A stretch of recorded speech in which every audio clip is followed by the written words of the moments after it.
Hi 101 teachers, I'm Ruth Osorio, a PhD student and TA at the University of Maryland.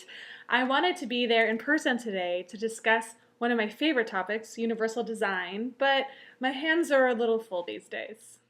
Here's an image of me sitting in a hospital bed with my newborn daughter last month. So instead, I'm going to talk to you about universal design remotely. Most education settings follow the retrofit model when considering disability and accommodations. To retrofit is to address disability through a case-by-case basis, typically after the fact. For example, a student with disability needs a note taker. A wheelchair user needs a different style of desk. A student with dyslexia takes a test in a quiet room. The retrofit approach is all about dealing with disability as it arises on an individual basis. But what about students with disabilities who are unable to obtain documentation and thus not registered through the DSS? Or what about students with undiagnosed disabilities? Or what about non-disabled students who will also benefit from these accommodations? That's where universal design comes in. Universal design offers a different method for building inclusive classrooms. Rather than dealing, and I'm using scare quotes here, dealing with disability as it makes itself apparent, universal design encourages teachers to build inclusive classrooms from the ground up.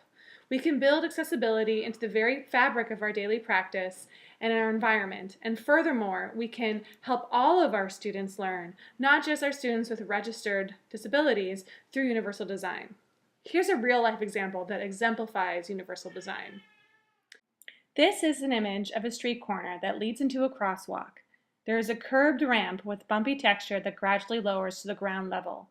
These curbs were integrated into sidewalks after the passage of the American with Disabilities Act in 1990. They are built into the environment to help people in wheelchairs and blind people safely move from the streets to the sidewalk. But who else benefited from these curbed corners? Parents with strollers, runners, cyclists, senior citizens using walkers, and more. These curbed corners exemplify universal design. The city changed the structure of the environment in a way that benefited a lot of different people. This workshop focuses on how we can do that in the classroom.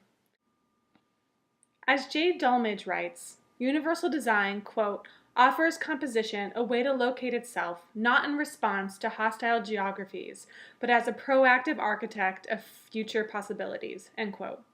During this time with us today, we challenge you to think about how you can be the architect of an accessible, inclusive environment that invites different bodies, minds, and cultures into the writing classroom. If you find yourself intrigued by the concepts discussed today, please feel free to contact me. My contact information will be in the handouts. Thank you for your attention and your enthusiasm today. Take it away, Katie.